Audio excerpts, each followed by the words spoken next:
So in February 1925, Professor Tycho Donachar Torna published this appeal to form a collection of Irish language manuscripts.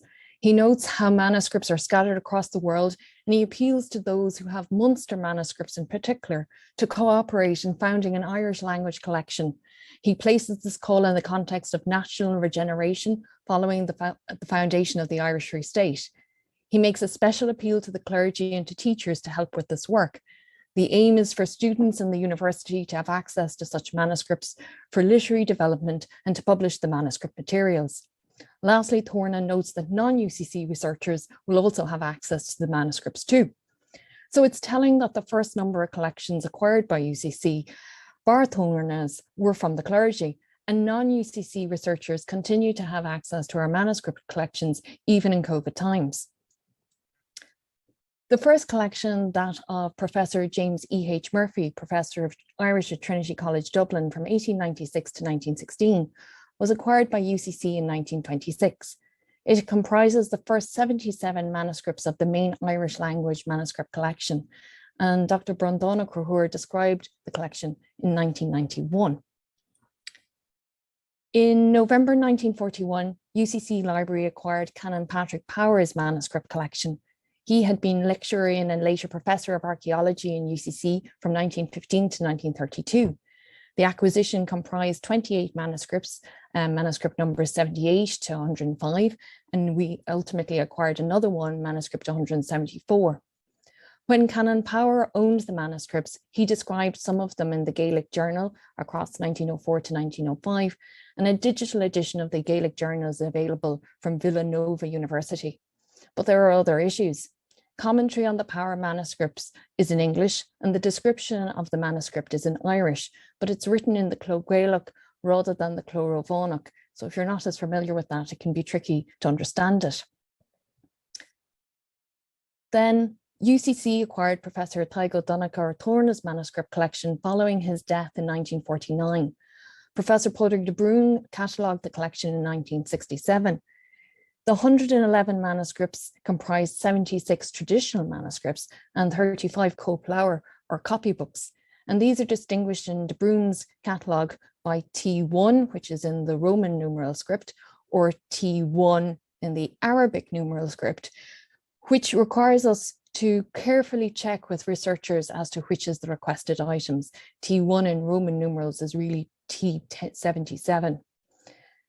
De Bruin's catalogue is in 2 volumes and has an explanation of the 2 types of manuscripts, a description of the age of the manuscripts, of the manuscript subjects, and where known of the places where the manuscripts are written.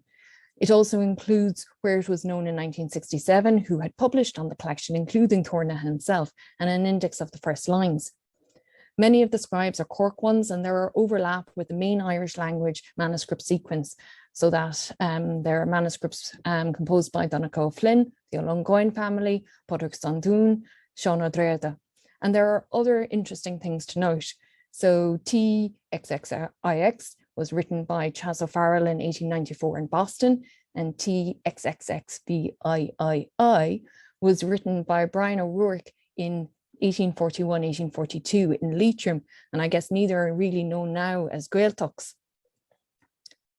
Across the 1940s, 3 other manuscript smaller collections came into UCC. 6 manuscripts from Canon Cohallan from St. Mary's Cathedral, which are now manuscripts 114 to 119. 11 manuscripts from Canon Lyons, a PP in Kinsale in County Cork, which are manuscripts 120 to 131. Torna has described these Lyons manuscripts in the Journal of the Ivernian Society in different issues across 1914 and 1915. And Diarmuid O'Murcú has an account of Canon Lyons in the 2002 issue of the Journal of the Cork Historical and Archaeological Society. Then 18 manuscripts number 133 to 148, were presented by Father O'Donoghue, curate of Minane Bridge in County Cork. And these consist of 12 exercise books in pencil and 4 black notebooks in ink. UCC Library continues to collect Irish language manuscripts, whether through acquisitions such as LS198, written in 1898 by the scribe Eamon Barry from Youghal, which contains a copy of Dovey de Barra's Filius Croifog Dovi de Barra, which is present in Fermoy manuscript PB6, or through donation with this LS202. It's an English-Irish pocket dictionary by Pádraig Ó Sandoún, a Cork scribe. And it was donated by Micheál O'Shea, who was a former lecturer in UCC's dairy science faculty in the 1950s. His son Colm donated it to UCC Library in 2014. So this concludes the first part of the presentation, giving an overview of some of the history of the collection and where there are printed sources about it. So I'm now going to move quickly through different aspects of the manuscript collection, noting points of interest.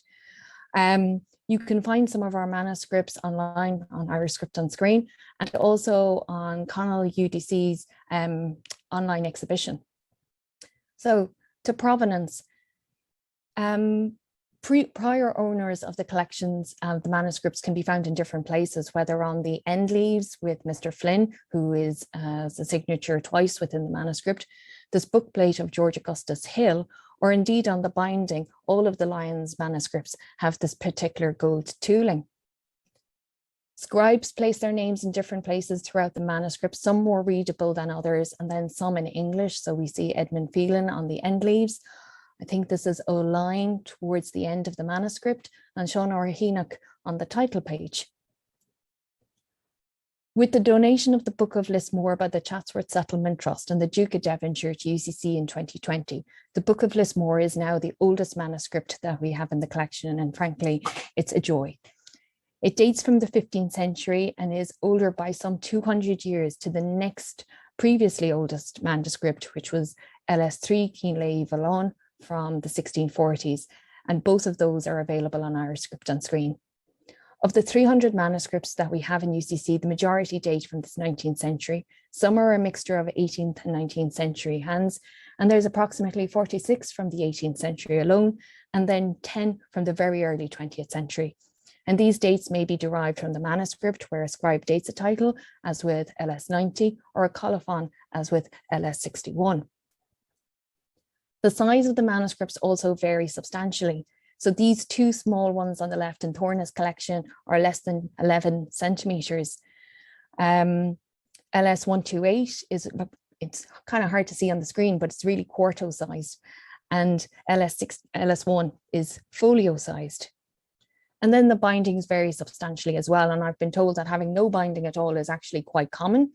TXLIII is bound and sealed. The scribe was from Rosscarbery, so he bound it with whatever he had to hand. And then the one on the right hand side has this beautiful gold tooling on the spine, but also on the front board.